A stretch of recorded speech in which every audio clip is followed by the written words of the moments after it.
Welcome to the Scottish Watches podcast. We have an exciting episode for you today. We caught up and said hello to Jody from Just One More Watch when he came over to Scotland to visit me and Dave and the family. Hulkamania is running through Zenith with their new Chronomaster Sport in Hulk Green. We've got a roundup of in-hand reviews of watches that have been sent in because it's been very busy at Scottish Watches Towers. Omega decided to use their grey matter for a change. And is the dink on the decline? All this and tons more in this episode of the Scottish Watches podcast. Be sure to like and subscribe if you are watching us on YouTube. Every little helps, as they say here in the UK at a certain supermarket establishment.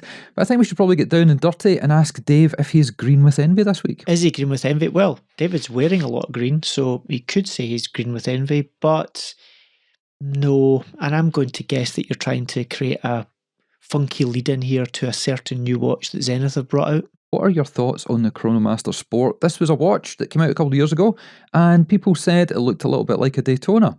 And it did. And we got one to play with. And the only negative comment I had to make on it was that the clasp scratched up quite easily. That was it. It sold out. It was waiting listed. Can you ever remember a Zenith that was waiting listed before? But yeah, they've done some great things. They've changed colourways. They had the tricolour bezel with the different parts and different coloured ceramics. They brought out their precious metal versions. And now they've just gone completely green. They have. Can I remember anything that's been waited listed? No, I can remember things that there was a long wait for and never happened, but that's a very different conversation. But in regards to this watch, yes, it got a bit of heat, I guess, initially, didn't it? I think, what did they nickname it? The Zetona. I actually don't think it's as like a Daytona as a lot of people think it is. It's similar, I guess, in that it's a chronograph and the layout's not materially different, but then there's lots of watches that fall into that trope as well. The case really, when you do see it, is quite different, to be honest. I quite like this green one, I have to say. There's a couple of cool things about it that I quite like. Is it too green? It reminds me, in terms of the greenness of it, a little bit of the Mont Blanc ice. I can't remember the exact model, but you know the ice diver they did, and they did the blue one and the green one and the black one. The mountainy thing? Yeah, their diver piece that was around about Black Bay money, £3,000, just under that, something like 2,700. And we loved it, I think, if you remember when it came out. But remember they did a really vibrant green one, and I loved it. And I ended up buying the blue one because I just couldn't quite decide, could I live with a watch long term that's that green? And this Zenith is definitely green. Green ceramic bezel. I believe it's a green ceramic dial as well, so it's very colour coded. I think even the date window or the date disc is colour matched as well. Sold. I'm in. You say that, I mean, you know, like this is the whole Glasgow green blue thing as well that comes into play, but most people won't understand that game. I have to say, on paper, it looks great. It's a bit weird as well that, you know, in the chat, you know, in the WhatsApps that we've got going between various folk in the writing group and all of these folk, they were talking about this watch because a few of the guys really are into Zenith, and someone commented, is it a sunburst dial? And it absolutely does not look like a sunburst dial in any of the images of it I've seen. That said, the description of it is a ceramic sunburst effect dial, and I just can't see it. So I think this is definitely going to be a watch that will be a case of let's see it in hand before I form too strong an opinion on it. Price point as well, not out of kilter, to be honest, with lots of stuff that's out there. But again, for me, maybe fractionally punchy for what it is, spec for spec on paper. But like I say, most of the big brands now, a high spec chronograph is about 10k plus these days, which is a huge sum of money, it has to be said. But yeah, I think I'm going to say like it, but remain to be completely convinced. What say you? I like it. I'm not a green watch person, but I'm going to go back in my word in about 20 minutes time because I have a green mini on the desk that we're going to talk about and showcase. I like this. And I like things that are completely colour coordinated. And you're right, the date disc does feature the same hues of green. I appreciate it's 41mm. The one that we had in 2-3 years ago to check out, it wore well. And I know you said it doesn't really look like the Daytona, but it really does. When you actually compare them like for like, they're very, very similar. But El Primero movement, Zenith, the master of chronographs, all that kind of stuff, It works very well, and this is limited to 250 pieces, so chances are by the time you watch this, the chances are by the time you listen to this, it will be gone, but it is nice, and it's good to see Zenith doing more things instead of just relying on perhaps their basic Defy range, or their Defy 21s, or their Extremes, because I got the chance to check out a Cal Cox edition. I was in Glasgow, as I normally am, it's my locale. I popped into their Gale Arcade, went in to see the guys at James Porter, because obviously, got to check out one of those Zins that you mentioned that had the mother of pearl dial. They had one in the window, so I asked nicely if Libby could take it out and show it to me, and she did, and I got a little video clip that I will drop in the show notes, but it is absolutely stunning. Then I went along the way, had a look in the Rocks window, and they had the Carl Cox edition of the Defy Extreme. Asked nicely if I could check it out, and they took me upstairs into the boutique. Didn't actually put it on wrist, because it was all covered in the cellophane and the stuff to protect it, but I got to check it out. I got to feel the heft of that beastie. At Watches and Wonders this year, they gave one of the best presentations that we've experienced. Same last year when we went along, and this one here, it will definitely appeal to people. It's got the Hulk look, even better implemented than the Rolex Hulk that was discontinued a few years ago. Price point, it is just a touch under $13,000, so as you say, a little bit punchy, but there's a lot going on there, and it is limited edition, so it will retain its value more than the standard offerings. Don't know if it'll come to the UK, because our UK press guys for Zenith didn't actually let me know about this one, so I'm not sure what the availability will be like, if indeed there are some still left. As I say, remains to be seen to be completely convinced, but I'll probably never see one, because there's only 250 of them. I'll tell you something we did get to see. The lesser spotted Jody from Just One More Watch. He's been on his travels. He hit Dubai, he hit Italy, he hit England, and then he came up to the homeland. He came to Scotland, not specifically to see me and Dave, although that was part of his master plan. We had hoped, we had promised that we could catch up with him, we could record some content in real life, but time was against us, time was against him and his new family, because little Just One More Watch was also in attendance along with his good lady. But we did catch up for a brief lunch in Glasgow City Centre in the Merchant City, and it was a good laugh. We watched a child of 18 months try to eat spaghetti with its hands.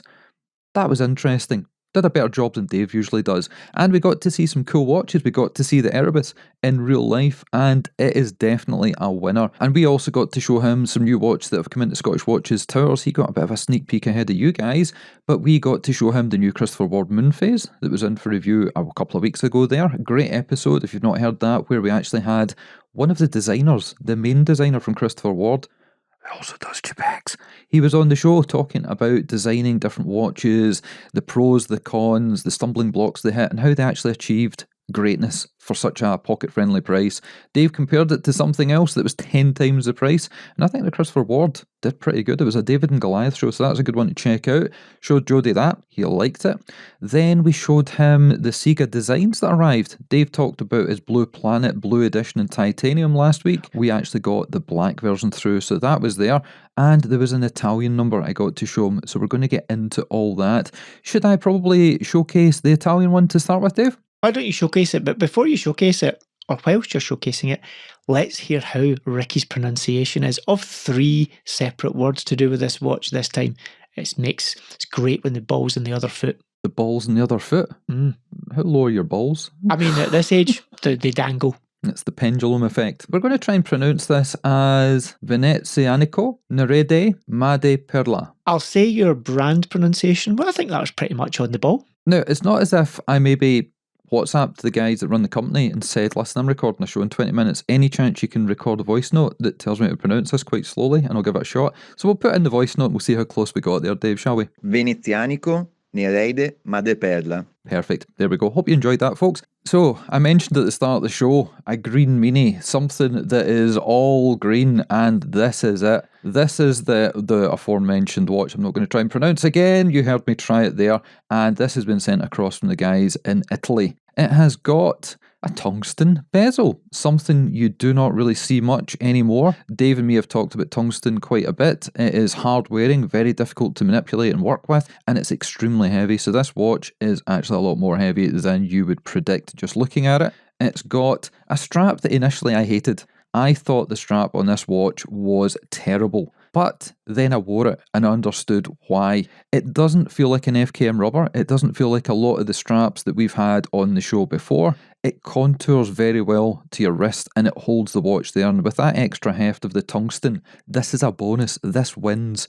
And it's got a very nice, unique smell to it. I wouldn't say it's vanilla, because, well, you know where vanilla comes from. And the dial is obviously the main thing that you'll want to check out. It is absolutely stunning. They've used mother of pearl, but they've applied a process to it. They mention it on their blog, on their website, and it appears to be a lacquering process where they have a green dye. So you have all the intricacies of our mother of pearl dial, but instead of having the purple and the green and the blue hues, it's just got this ethereal kind of, Northern Lights, Aurora Borealis look to it. Everything about it is fantastic. Internally, we've got a sleek SW200-1 Swiss-made movement. You've got a couple of 100 metres of water resistance. You don't have a colour-matched date disc, but you don't need it because the aperture has got a great little reflective surround in mirror finish silver. So everything about that works, and as I say, the strap itself, it contours phenomenally well to the wrist. You got to see this. What did you think of it in real life?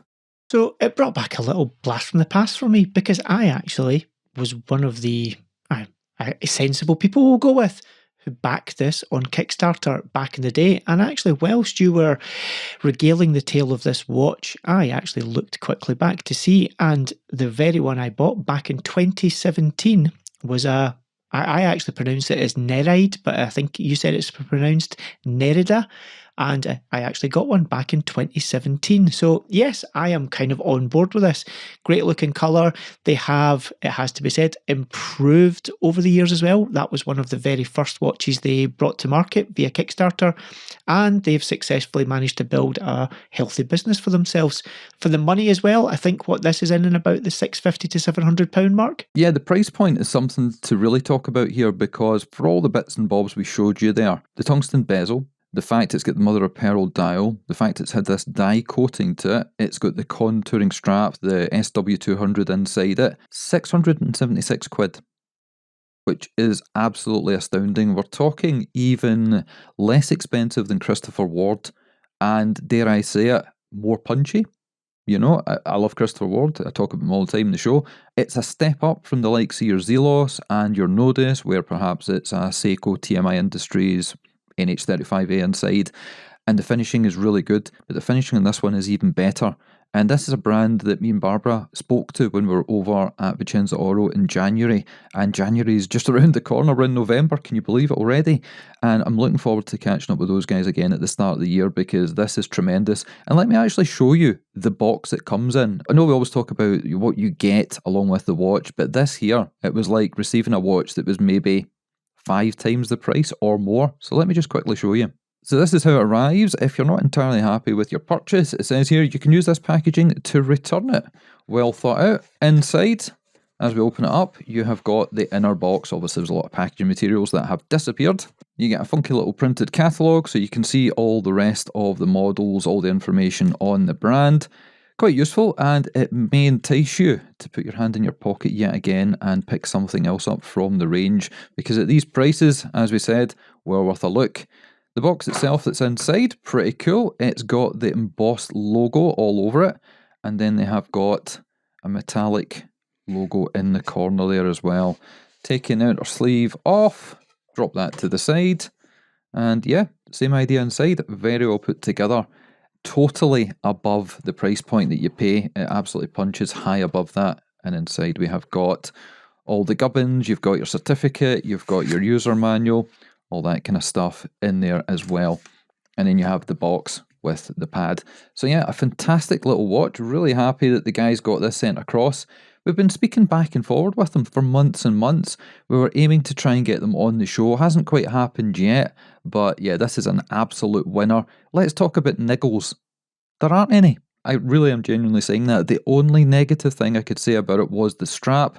I wasn't quite sure on it, but actually it is fantastic and it works with it. I understand why it is here. And the only other slight negative thing, which happens with all watches, is because the bezel is so highly polished, it is an absolute fingerprint magnet. But if you can handle that and you don't finger it too much, you'll be absolutely fine. And as you mentioned earlier, one of the other watches that you had taken along with you was one of the Sega designs, and this was the Blue Planet, albeit a very different version to the one I have, which is the titanium cased version that was the entry and actual winner of GPHG.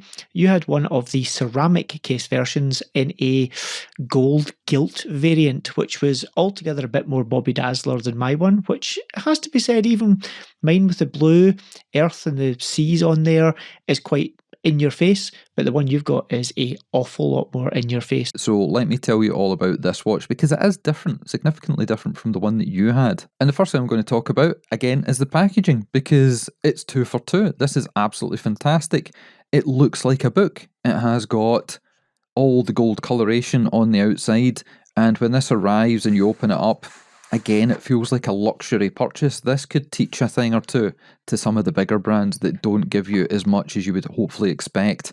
Opening up what looks like the book inside, you have got your warranty card, you've got a bit of information and fluff that nobody's going to read, and then you actually skip through to where the watch lives. And inside here, you have got a separate watch head, rubber strap, and below that you have got a black ceramic with an IP coated stainless steel clasp in the middle, butterfly arrangement with gold coloration. But the thing you want to hear about, the thing you want to see, is obviously the actual watch itself, and it is stunning. So as Dave mentioned on the prior show, and I'm not going to bore you too much by going over it in extreme detail, this watch here won the Challenge Prize at the GPHG in 2021, and the arrangement of it is just phenomenal. It has got an intricate dial crafted with micro engraving and a multi-layer 24 karat gilding process. Looking on their website, it takes around about 12 to 15 hours to CNC carve the actual spherical part in the middle. And the way the watch works is you don't have hands, you have got kind of discs. You've got the centre sphere that has got a compass on it as part of the world globe, and where the point of the compass comes out to the rehaut, that tells you what time it is. You can use it as a one-handed watch, a little bit like a Meister Singer, as I mentioned, or you can go a little bit deeper depending how your eyesight is. So if we look at the picture in the show notes or the video here, you can see that the time is just before 1:45, because the outer number that is fixed, that says 2, and as we have a look just below that, it is almost approaching the 15. So you read that together and it is 2:15 there or thereabouts. It has got an automatic movement inside, because if you flip it over, you can obviously see the black ceramic case, but you've got a slightly machine decorated movement inside. They don't tell you exactly what it is. I'm not entirely sure, but the rotor's decorated. It's got some anglage, some engine turning marks on it, and it has got the GPHG winner sticker on the back. It doesn't stick out quite as badly as some Grand Seiko, so you can get past that and you can actually see straight through into the back.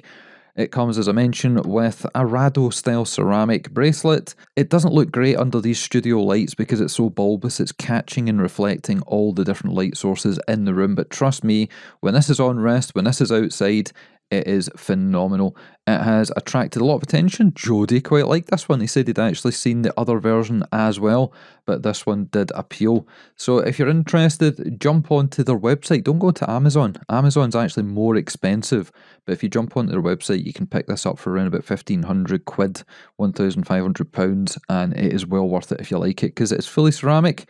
It's got that nice automatic clear caseback movement, and you've got the 24 karat gilded, plus great presentation box, couple of straps. You really can't go wrong. I think I prefer the original titanium one. This one's just a little bit too shiny. You mentioned there that, you know, that's domed sapphire crystal catches all the light, and when I was talking about my one recently and I was trying to do it exactly as you're doing now, it caught all the light as well. So it's a bit of a nightmare that way, although it doesn't affect it day to day when you're wearing it. I do prefer that slightly toned down version of the titanium case. I have also played with and handled and very, very nearly bought the white ceramic version of this watch that they did. And I have to say, it was nearly the white watch that scratched that itch that both you and I have of wanting this all white summery watch.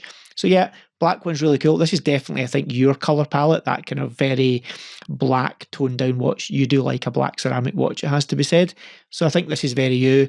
For me, titanium one or maybe the white one. But if it was buy one to wear all the time, I'm going to stick with my titanium option. It's fantastic. I really do like it. And it's the second Sega that I have got my grubby little mitts on. The first one obviously was the Gorilla X from last year. Yeah, fantastic work there. 46mm, and it's a sphere, or it's kind of a flattened sphere. So if you can imagine, I don't, the way it contours, it doesn't actually feel like 46mm. So again, it's one of these watches that if you like the look of it, or if you want to check it out and you're thinking of buying it and you're thinking of keeping it, then Amazon do 30-day money-back guarantees, it turns out, just to let you know.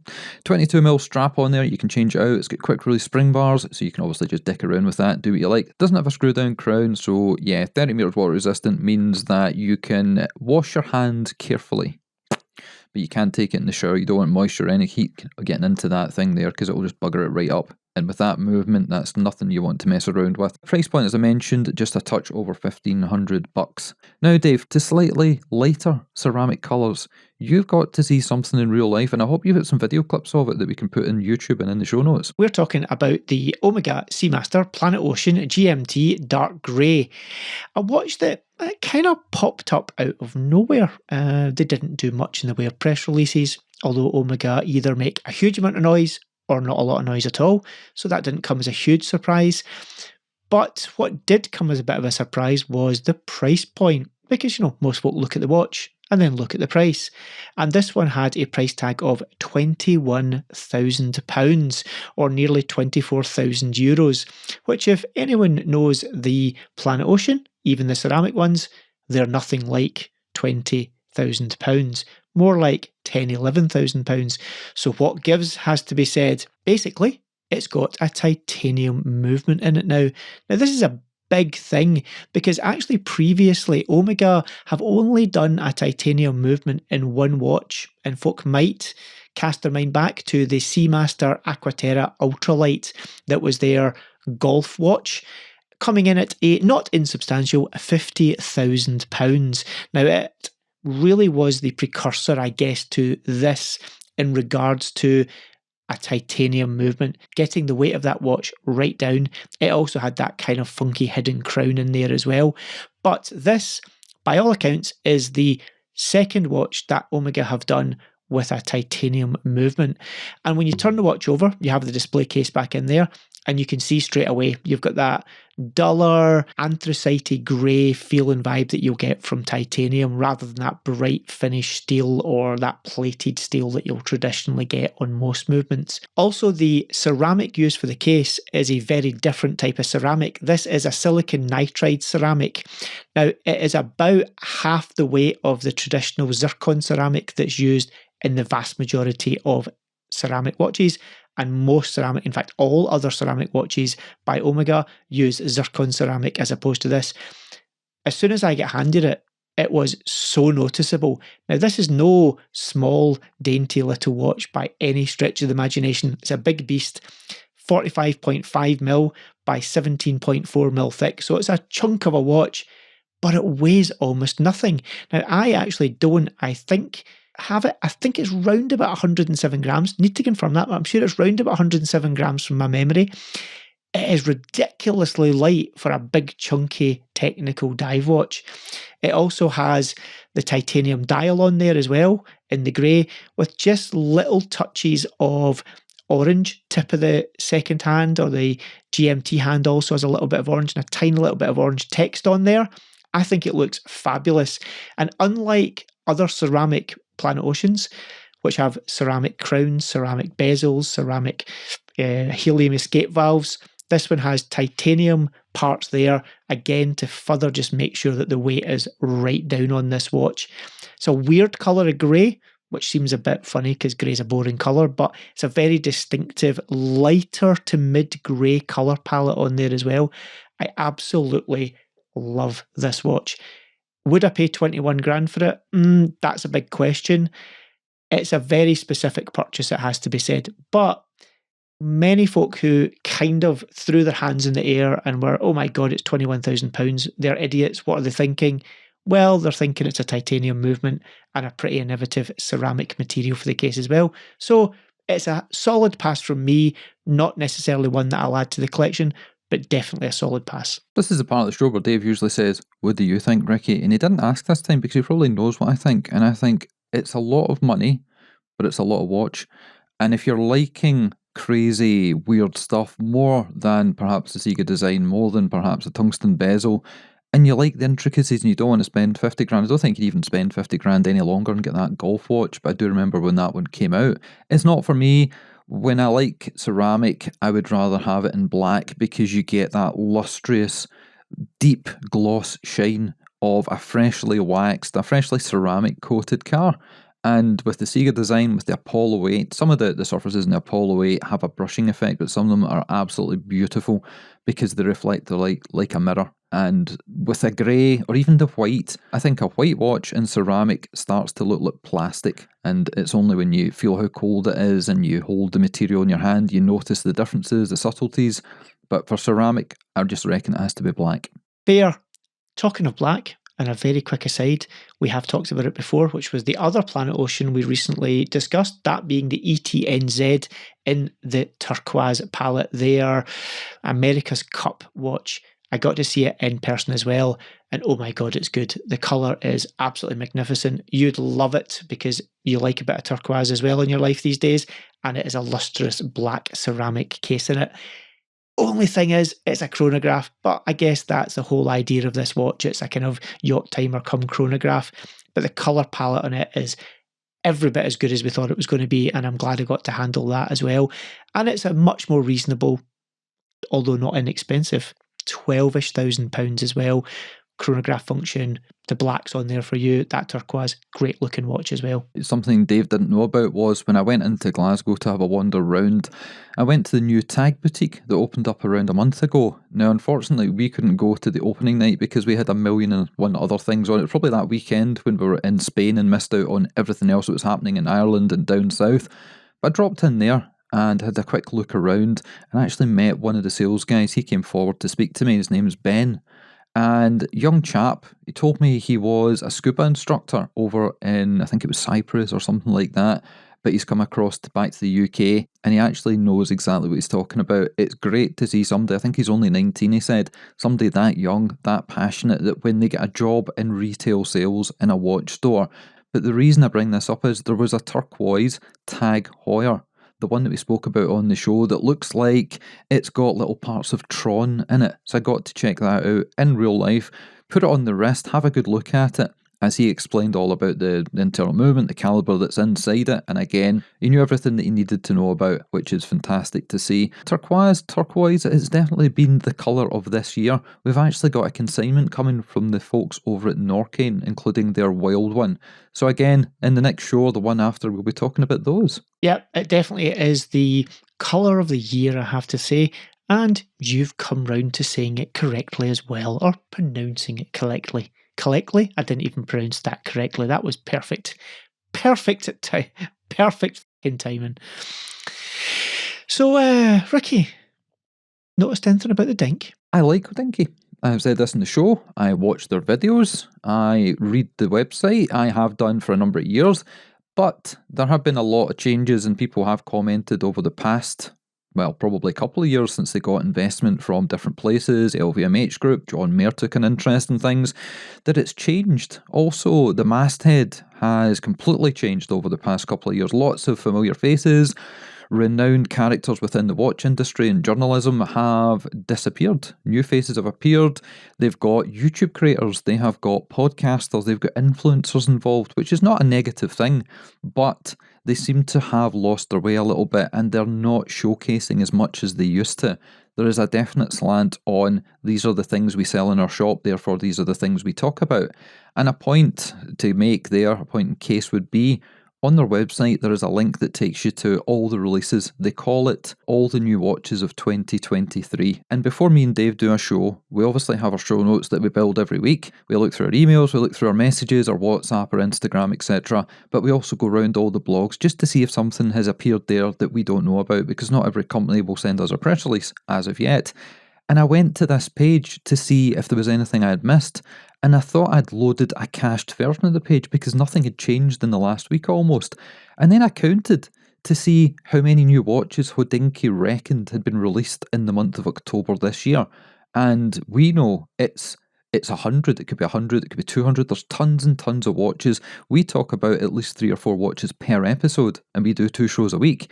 They only had 7 watches listed for the entirety of October. And that was a little bit strange to me. Then I remembered in one of the WhatsApp groups that me and Dave are in, people were talking about an article that appeared on Hodinkee, and it's still prominently featured on their front page. And it was titled, How to Wear It, the Chopard Alpine Eagle. I obviously would just have skimmed past this because it's not a piece I would have read, but due to the comments in WhatsApp saying you need to go and have a look at this because it's not the usual stuff Hodinkee put out, and then look at the comments. So I did, I scrolled through it and I had a look at it, and it was very odd. It was a fashion piece. First of all, the title was crazy. It's like, how to wear a watch. Well, we all know how to wear a watch, but the pictures just didn't gel with the general Hodinkee audience. Again, not a negative thing if it's your type of thing, but it seemed to blow back in the way that they used to do things and the audience they have.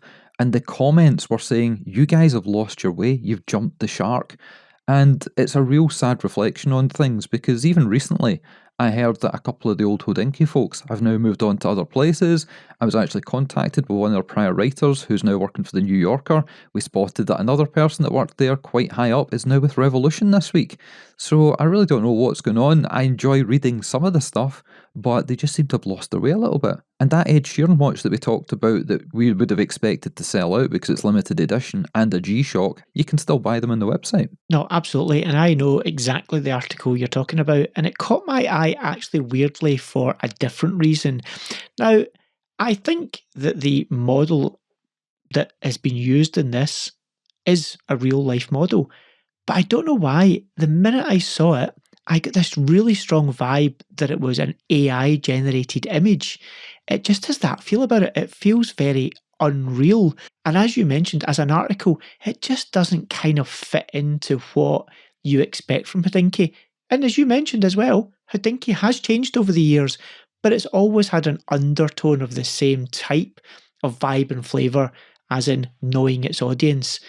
But this just felt very much like something you would expect to see in Tatler or Vanity Fair or GQ, one of the kind of big famous fashion magazines, not a watch-orientated blog. Fingers crossed that they right the ship before they completely jump the shark, to mix lots of metaphors and different things together there. From the old guard of media to the new whippersnappers. Logan Sounds Off is a podcast from the son of a prior guest to the show and a keen listener, somebody we chat to all the time, and that's Brian from Ireland. His son Logan, at the age of around about 10, interviewed me for his little podcast, which was little at the time, Logan Sounds Off, and I had great fun chatting to the wee guy. He is phenomenal. He's now a watch collector, as is his sister, along with his dad. Don't think his mum's too happy about that part, but we'll move on from there. But this podcast that he's been running now for a number of years, where he brings on different guests, and it could be people that are authors, it could be people in the media, or more prominently, members of bands, musicians, singers. And he had a really amazing guest on recently that attracted a lot of eyeballs on his YouTube as well as listeners to the podcast in audio format. And that was Ian McKay from Fugazi, a band I know nothing about, not my style of music, but it has racked up tons of positive comments and feedback. So if that's a band that you've heard of, if that's a guy you've heard of, and you're interested in that kind of thing, check the show notes for a link straight to that episode of his podcast and subscribe, because he's a brilliant wee guy. And I reckon in a couple of years' time, we might actually bring him on here to talk about his watch collection. So well done to Logan, and well done to Brian and his missus for bringing such a great upstanding member of the future community to the greater, larger world. Yeah, absolutely. Always great to see, young folk who are creative getting a voice, so to speak. And the beauty with podcasts, the beauty with YouTube and all of these media platforms that now are out there is people younger than ever are able to kind of express themselves and actually learn all the things that took us a lot longer to learn. So by the time they are even a lot younger than I am, they're going to be an awful lot more professional than we'll ever be. That is completely correct. He's doing great things. He has got some new guests coming up. We're not allowed to tell you exactly who, but there is one we're allowed to say. and that is a member of an old band from, I think it was Ireland, called Stiff Little Fingers. So read into that what you will. I'm not sure if Brian was taking the piss out of me with that one, but yeah, check it out. And it's time to do the thing we always forget to do early in the show, and that is the wrist checks. And I'm going to go first because Dave likes to come second. And if you're watching the YouTube video, you'll have seen on the wrist something kind of floating around in a turquoisey kind of coloration, but we're going to talk about this now. And the watch I have got on the wrist today is from Citizen. And you'll know as well as I do on this show, we like to talk about bargains. Well, you could call this watch a bit of a steal. And the reason for that is we were promised a couple of these watches to check out a number of months ago. And when they were finally sent to us from the PR team, they went missing in the post. And this is the first time for us, at least, that a watch or watches have been sent to us and they have been thiefed along the way. But it wasn't Royal Mail. It wasn't even the fake DHL emails that I got last week and talked about and showcased on the show. It was using what used to be known as Hermes or Hermes, and they are now called Ivry. They tried to change their name in a bit of a Windscale, Sellafield kind of thing, but they are just as dodgy as they have ever been. Although I would recommend any watch companies or PR agencies are looking to send watches out in future, don't write Citizen watches inside on the outer packaging. You're just asking for a world of problems.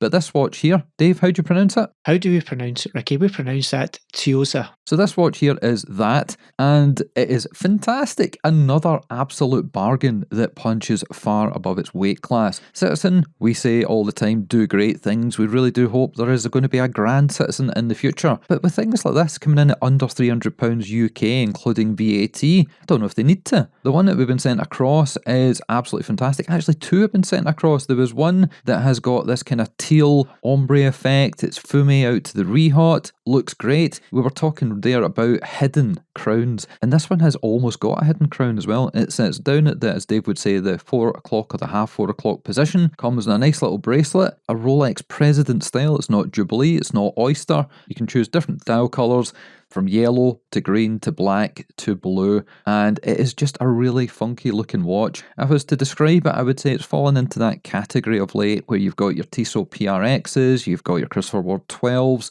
but at $300 with an automatic movement inside, date, clear case back, and semi-decorated movement, I don't think you can go far wrong. Dave, have you got any of these? Have you seen these? Do you know what I'm talking about? Yes, I know exactly what you're talking about. Do I have any? No. Do I want some? Yes. I remember having a heated discussion with some members of the Citizen UK team suggesting that there's a few models from the Citizen range that were not ranged within the UK marketplace that definitely should be. Then these came along, and it was heavily suggested that they should be part of the range because initially they were not. And these, as many people know, have been out in the Japanese and I believe the US market for probably about 12 to 18 months. And they've finally made their way to these fair shores, that being the UK and Europe. And I'm so glad they have as well. $299. Everyone always says the Tissot PRX is a bit of a bargain. This is a bargain. The PRXs these days are what, Ricky? Round about the £500 mark for the automatic versions. I think the quartz versions are still coming in at the £350-ish mark, but this at £300 or less than £300 all in for an automatic watch that looks absolutely fabulous with a whole plethora of colours, similar again to the PRX from Tissot. It's an absolute winner, this watch. I think it just really is a watch that anyone that wants an automatic watch can get behind. It is super impressive. You've got a crazy collection of Citizens. You've got like one of the world's thinnest watches that we did a video on a couple of years ago. There'll be links in the show notes to that. But they just do great things. They impressed the balls off me at one of the Basel Worlds that I went to, maybe 2018, just before it closed, and they had the best display in the place with all these movements hanging around just in mid-air. It was mesmerising. You can see in there, as I mentioned, it's a decoration, but there's also like a coloration. They've applied an orangey yellow. It's not exactly gold, or if it is gold, it's that kind of fake gold look. But on the movement, it looks great because it means you can see the jewels properly. And then you can see, if you look in the escapement, the different stainless steel coloured parts in there. On the front, it has got a polished bezel, but it's not the kind of polished bezel that's going to catch on things. It's quite a steep uplift towards the actual crystal itself, so it's not going to get scuffed and scratched. A little bit of a, I would say, a fingerprint magnet, a bit like the other watches we mentioned earlier. and that recessed crown just hides away, so when it's actually on the wrist and facing away from you, you don't see it. Date magnifier, otherwise known as a Cyclops, doesn't have a colour match date disc, but it doesn't really need to because the magnifier draws your attention away from that. So if I was to sort of comment on any criticisms, I can't really, not at $299, and if you go to their website, again, you can get 10% off if you're a first time buyer. The only thing I'm not 100% on is the clasp. At this price point, you ain't going to get better, but it would suit it more if it had one of those kind of butterfly arrangements, those scissor clasps. Everything else is top notch.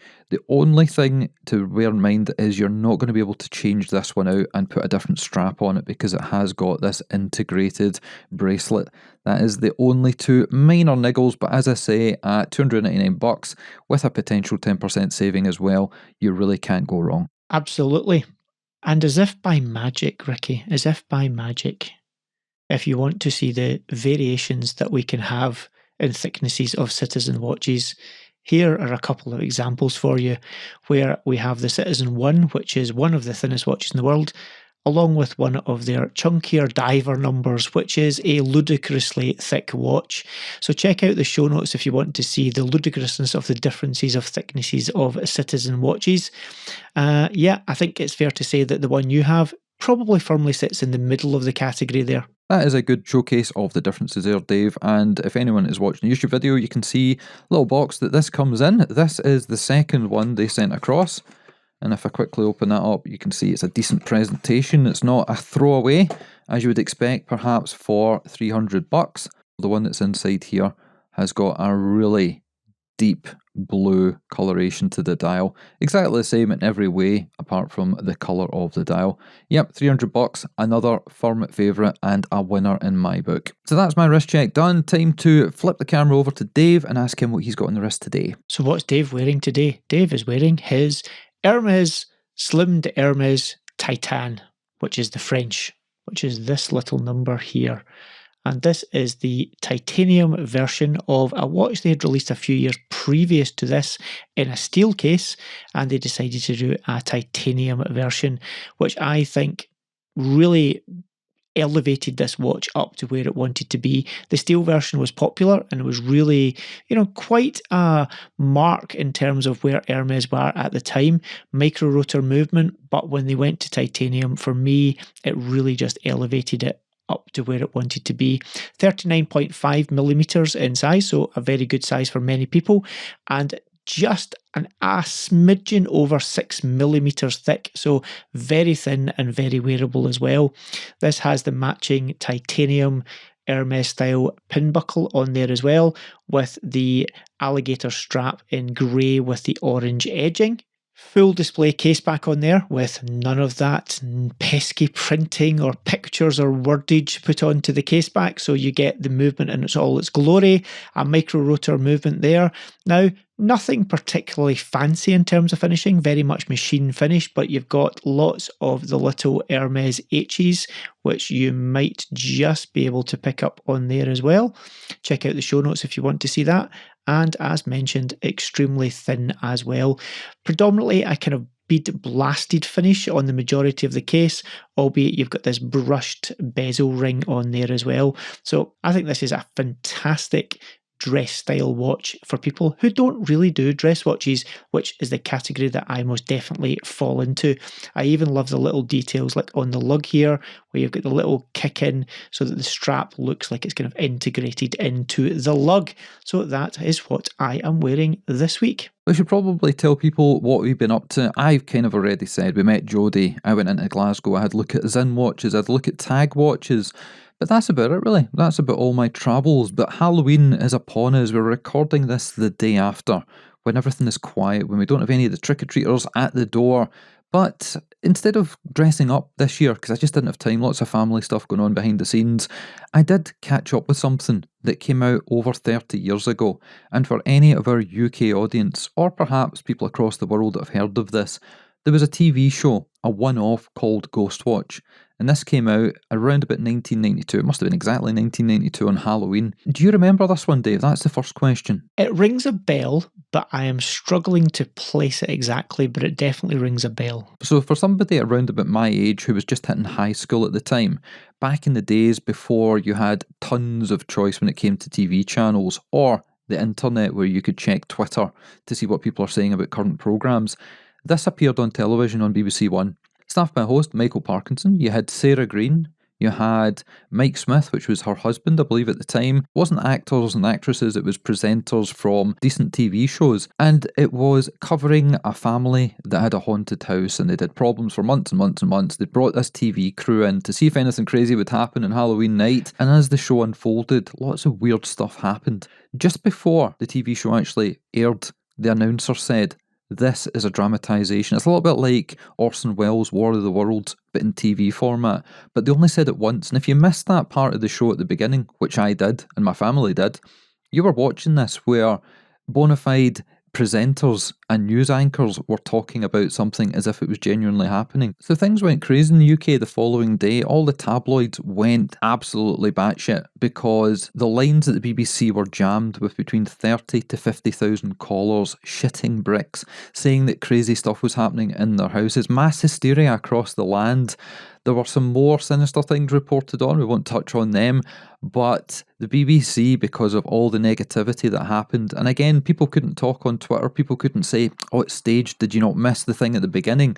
The playground at school the following day, I remember everybody was talking about it, the place was alive with buzz about it, but because of the negative stuff, the BBC buried this. No pun intended, for 10 years. They didn't talk about it. It's as if it never happened. After 10 years, what happened was folks on the internet started to talk about it. It's like when Star Trek The Next Generation first came out, everybody hated it because it was not like the original. Then the people that were kids then, down the road, started to love it and it got talked about and it became popular and the movies came out. Same thing with this. People started talking about it on the internet and 10 years down the road they released a DVD edition and then they released a 30th anniversary Blu-ray set last year at Halloween. So I caught something on the internet, it was recommended on YouTube and it was a behind the scenes look at exactly how this unfolded with interviews with the people that actually wrote it and the kickback that happened. So if you're in the UK and this has tickled your nostalgia slightly, there'll be a link in the show notes, you can go and check that out. And that is pretty much it from me. So how about you, Dave? What you been up to? Like you, busy week, but not a whole lot getting done. Spent a bit of time at Omega having a sniff around some of their newer pieces, as we've discussed earlier, and I am getting my little bottom ready for a trip to Berlin for work. So that's going to be taking up a few of the coming days as well. So outside of that, no, not a huge amount of excitement, but we have a huge amount of stuff coming up, whether that be various watch releases or of course the big one, that being Dubai Watch Week in the next few weeks, and then some other stuff in early December that we're going to be going on to create some more content for everyone to listen to and these days to watch on YouTube as well. Well, that's the end of our show. We have had a lot of hands-on experience with watches, be it in boutiques, be it getting presented to, like Dave with the Omegas, or getting in the hand at Scottish Watches towers and being able to take our own photos and video, which is something we always ask brands to do, because going off a render and telling you about new releases is not as cool as being able to say, hold on a minute, this is what's great about the watch, but also bear in mind this as well. So brands, if you're listening, if you're watching, get in touch if you want us to talk about your watches, to do honest reviews. We'll tell it like it is. If there's something we're not happy with, we will bring it up. So if you think your product can stand on its own 2 feet and you want us to take a little bit of a look behind the scenes with it, definitely get in touch. And that email address for everybody, not just brands, is info@scottishwatches.co.uk. Don't DM us on Instagram, we never get to see them. But if you want us to talk about something, you've got an idea for a guest, you've got some comments, positive or negative, either works, or you've got some questions, because people have been sending us in some questions for some of the brands we've had on the show, and we'll talk about those on the next edition. Also check us out on Instagram at Scottish Watches, and our YouTube channel is starting to bustle with lots of activity as we're putting the shows on there. And we've had a couple of video guys who are going through our back catalogue of interview shows. So brands like Studio Underdog, brands like the Limited Edition, Accurist, some of the early ones that we started recording video with, they're going to start to appear appear as well. And we're going to cut up the episodes a little bit, so the main show will appear there between 45 minutes to an hour, and then the little segments will appear thereafter. So if you're specifically after a review of a watch or a news item, you'll be able to pick and choose. So that is it. That is the end of the show. Thanks for watching, thanks for listening, and we'll catch you guys again soon.